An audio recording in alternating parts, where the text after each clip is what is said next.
Merci Tarek. À mon tour, je remercie la commission scientifique de m'avoir confié ce sujet. Je suis vraiment désolée de vous retenir jusqu'à cette heure tardive pour ces questions de transplantation qui intéressent en fait une toute petite partie de la communauté.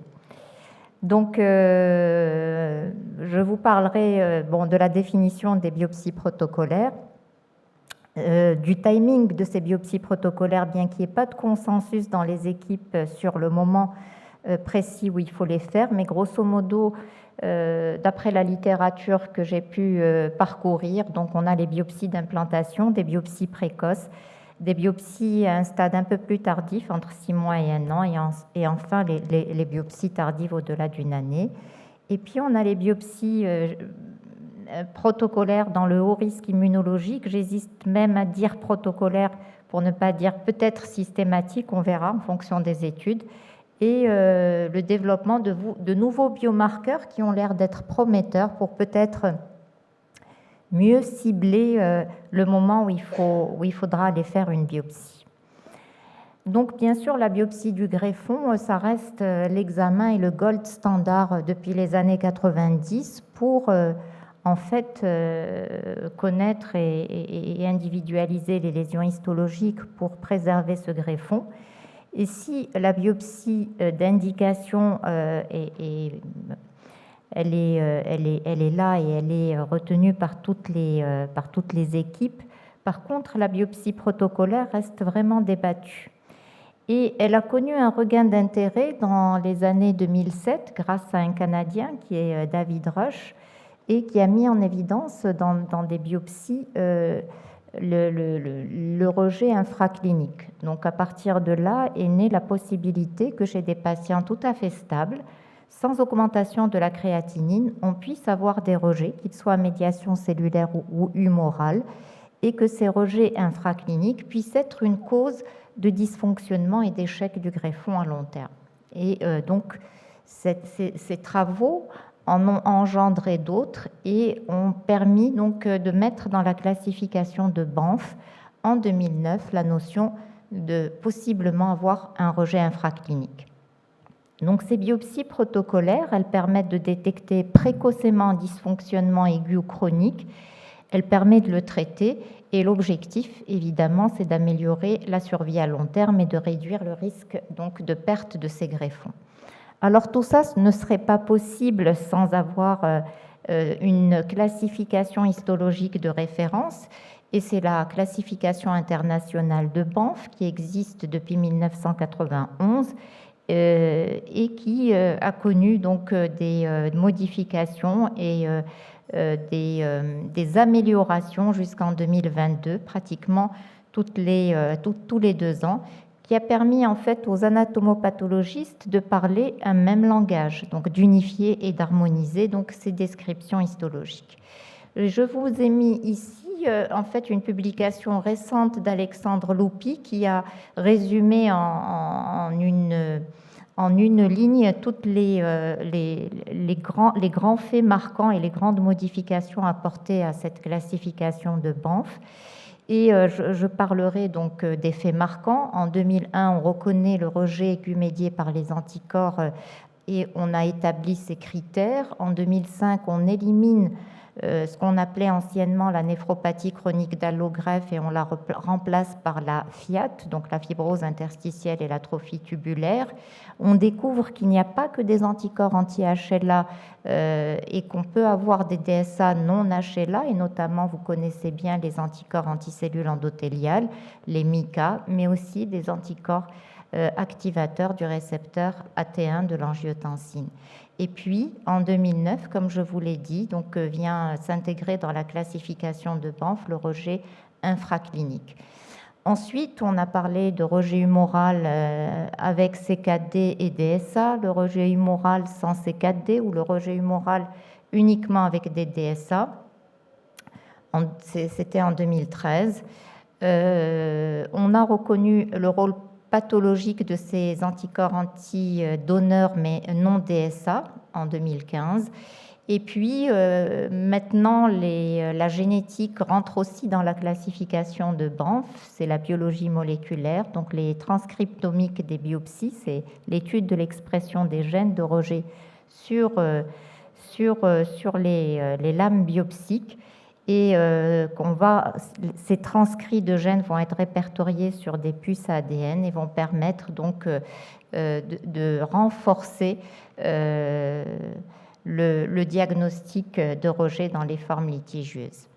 Et puis va venir l'intelligence artificielle, donc où on va numériser les plaques d'anatomopathologie et elles ne seront pas plus lues, ou en tout cas pas seulement lues par des anatomopathologistes, mais aussi par des programmes, des algorithmes d'intelligence artificielle. Et puis là, j'ai mis cette toute nouvelle entité qui a été mise dans la classification de Banff et dont on ne sait pas encore si ça va être classé dans les rejets humoraux. C'est l'inflammation microvasculaire supérieure ou égale à 2, mais DSA négative et C4D négative et qui serait associée à un mauvais pronostic. Bien sûr, la classification de Banff repose sur l'analyse systématique de lésions histologiques que vous connaissez au niveau du glomérule, du tubule, de l'interstitium et des vaisseaux. Je ne vais pas rentrer dans les détails, mais juste pour vous dire qu'il y a eu des ajouts dernièrement, en particulier l'inflammation totale qui est dorénavant prise en charge, l'inflammation dans les zones de fibrose et la fragmentation ou la multilamellation des membranes basales des capillaires péritubulaires, qui serait dorénavant un signe de rejet humoral chronique et qui va pouvoir être détecté par la microscopie électronique. Et donc, tout ça, c'est pour harmoniser les données histologiques et permettre donc une bonne reproductibilité inter-observateur pour qualifier, donc pour décrire ces lésions de rejet. Donc, en passant, la biopsie est valide s'il y a plus de 10 glomérules et 2 sections vasculaires, limite lorsqu'il y a 7 à 10 glomérules et inadéquate s'il y a moins de 7 glomérules, et ça va rentrer dans les limites de ces biopsies protocolaires. Donc, la biopsie protocolaire du greffon, en fait, se définit comme une biopsie qu'on effectue à un temps fixé par l'équipe chez un patient qui ne présente aucun symptôme, donc avec une fonction rénale tout à fait stable.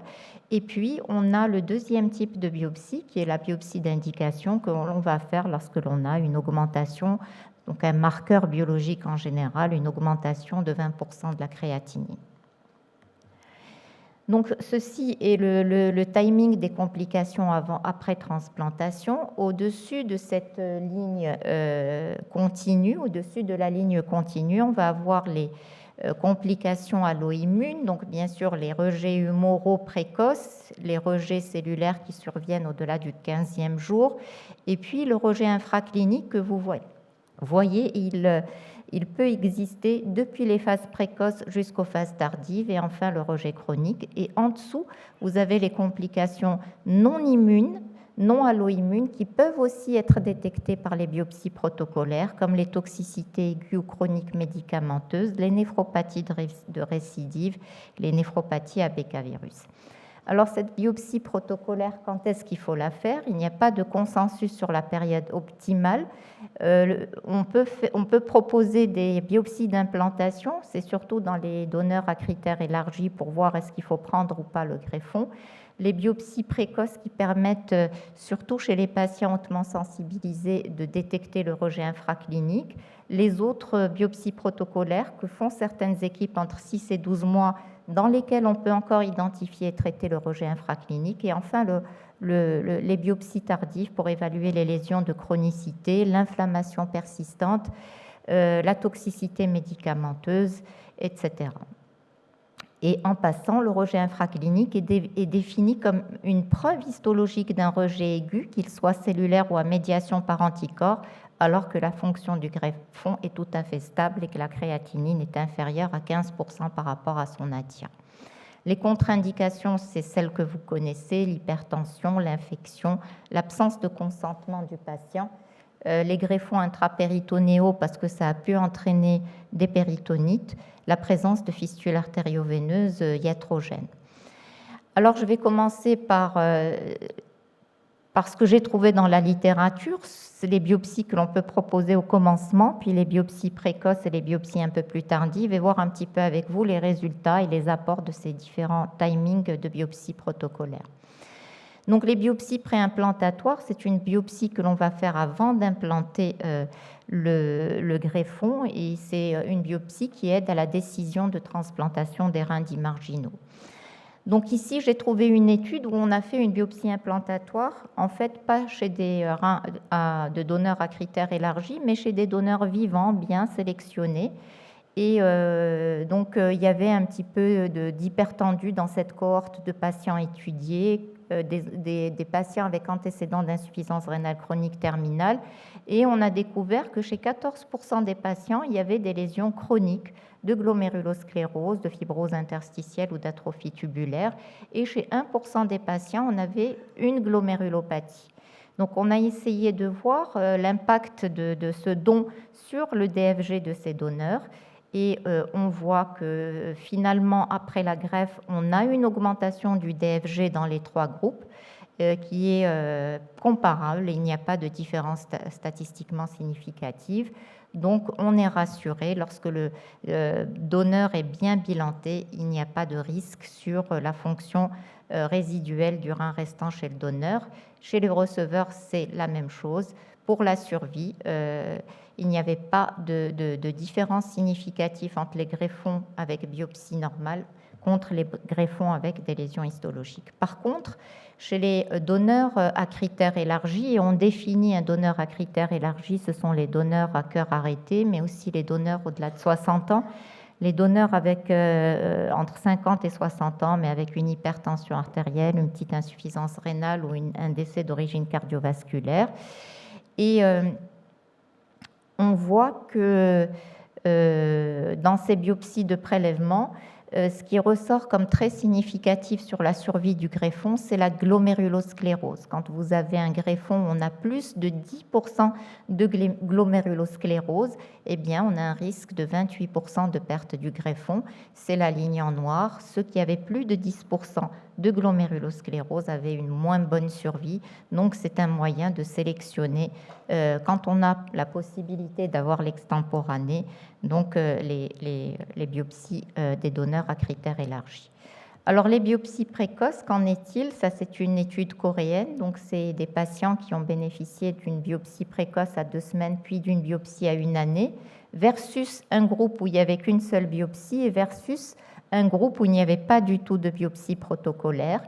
Et en fait, quand on découvre un rejet infraclinique et quand on le traite, on voit qu'il y a une amélioration de la survie du greffon, et on le voit surtout pour les patients qui ont reçu une double biopsie protocolaire. Donc les facteurs de risque d'apparition de l'insuffisance rénale chronique, c'était essentiellement le nombre d'incompatibilités HLA, de glomérulonéphrite de novo post-transplantation et évidemment le rejet infraclinique. Donc l'idée, c'est que mettre en place un programme de biopsie protocolaire et traiter les rejets infracliniques, ça permettrait éventuellement d'améliorer plus tard la survie du greffon. Donc, qu'en est-il des patients qui présentent un retard de reprise de fonction? On sait que le retard de reprise de fonction est associé à un risque de rejet. Donc, dans cette étude, ils ont fait des biopsies protocolaires à 7 jours et ils ont continué de faire des biopsies tous les 7 jours jusqu'à la reprise de la fonction chez les patients avec retard et chez les patients qui ont eu une fonction rénale immédiate. Ils ont découvert quand même 18% de rejet infraclinique quand il y avait un retard de reprise de fonction. Mais vous voyez que malgré ici le traitement de ce rejet infraclinique, la survie du greffon était moindre dans la catégorie reprise de fonction tardive. Alors, dans cette autre étude de biopsie précoce, je fais un petit peu plus vite, il me reste 5 minutes. Donc, en fait, ce sont des patients qui ont eu une biopsie protocolaire très tôt. Et on a fait ensuite une biopsie d'indication et on a vu les corrélations qu'il y avait entre la biopsie protocolaire initiale et la biopsie d'indication. Donc, dans la biopsie initiale, on avait surtout du rejet aigu cellulaire. Et dans les biopsies d'indication, on avait surtout des rejets humoraux chroniques et de l'inflammation dans la fibrose. Et donc, il y avait une corrélation entre une corrélation significative entre les patients qui avaient un rejet cellulaire initial et ceux qui ont développé donc un rejet chronique humoral tardif. Donc, dans cette publication, les patients se demandent est-ce que le fait de faire un rejet à médiation cellulaire pourrait entraîner une réactivation et une augmentation des anticorps et provoquer donc un rejet humoral.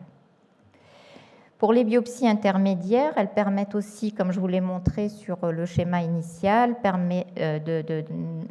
de montrer des rejets infracliniques, mais aussi tous les autres dysfonctions du greffon, la toxicité, la chronicité de l'inflammation, les rejets chroniques, qu'ils soient humoraux ou cellulaires. Donc ça, c'est une étude française qui a fait des biopsies à 3 mois et qui a vu un petit peu l'impact à 5 ans. Donc c'est une population, en fait, ils ont pris leur greffé en 2007, il n'y avait pas de biopsie protocolaire, et puis en 2009, ils ont commencé le programme de biopsie protocolaire, et donc en 2009, ils ont subdivisé entre ceux qui avaient reçu et ceux qui n'en avaient pas reçu.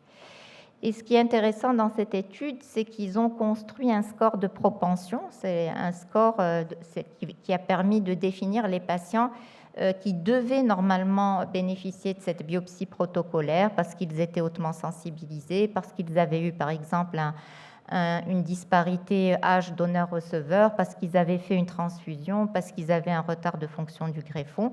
Et ce qu'ils ont découvert, c'est que ceux qui avaient une biopsie protocolaire avec un score de propension élevé avaient la meilleure survie de tous des 3 groupes ou des 4 groupes qui ont été individualisés. Dans cette étude où on a des biopsies un peu plus tardives, c'est une étude française d'Alexandre Loupy, qui est un grand transplanteur et un grand chercheur à l'hôpital Necker. Donc ça, c'est une étude de cohorte prospective. C'est important de le préciser parce qu'il y a très peu d'études prospectives dans ces biopsies protocolaires. On a plus de 1000 patients qui ont subi une transplantation ABO incompatible. Toutes les biopsies avaient la coloration CKD et la recherche des DSA. Il y avait à 1 an 13% de rejet infraclinique cellulaire et 14% de rejet humoral.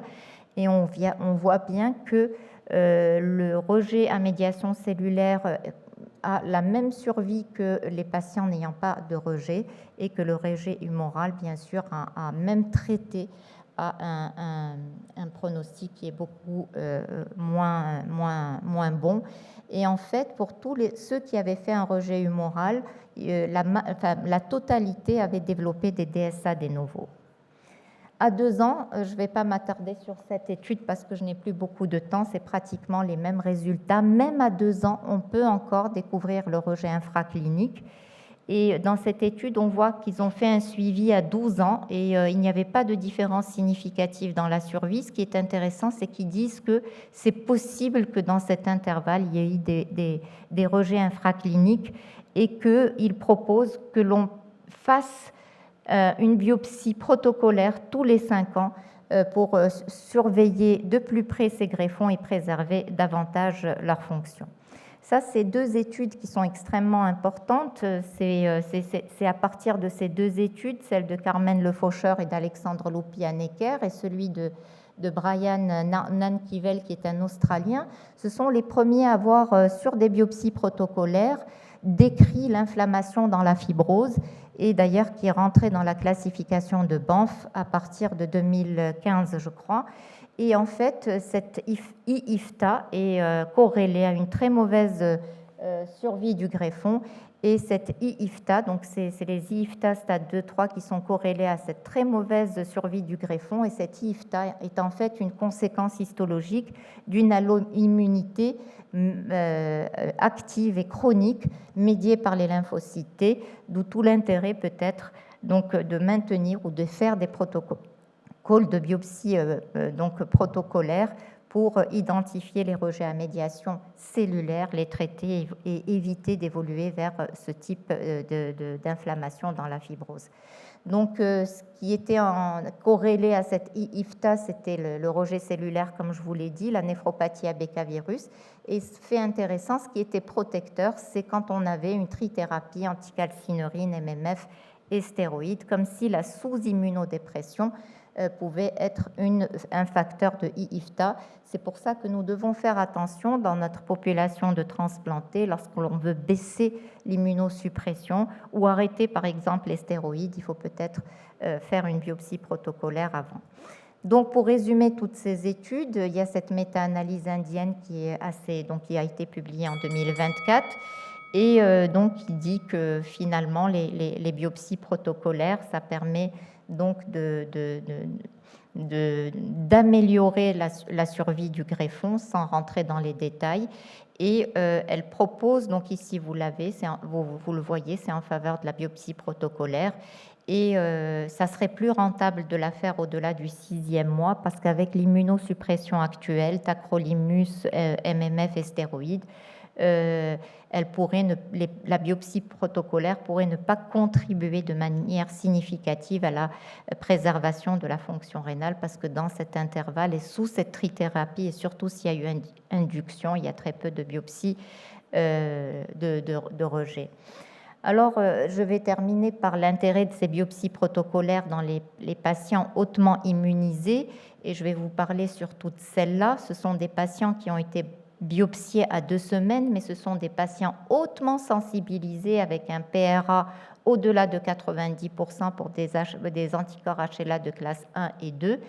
Et ils ont découvert 11% de very early, les très précoces, qui étaient associés vraiment à 10 fois le risque de perte du greffon. Et ils sont allés très loin parce qu'ils sont allés dans l'incompatibilité HLA moléculaire.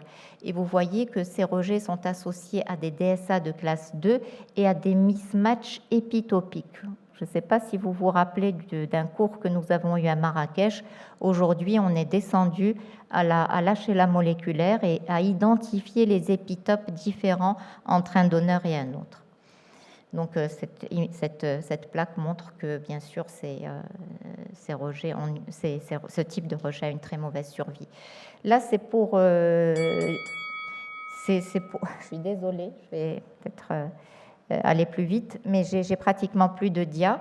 Non, c'est juste pour dire que pour l'ABO incompatible, comme tu l'as dit Inès tout à l'heure, on a un marquage C4D sur la totalité des biopsies, mais ça ne veut pas dire qu'il y a un rejet humoral. Et c'était juste pour vous montrer entre l'ABO compatible et l'incompatible. Dans l'incompatible, eh bien, il y a très peu de rejets cellulaires et pas de rejets humoraux, des lésions borderline qui ne sont pas des lésions très, très méchantes. Donc les limitations, c'est surtout sur les échantillons, l'évaluation histologique. Il faut avoir des experts en anapathie rénale et je vous montre ça tout de suite. Ça, c'est une variabilité interobservateur.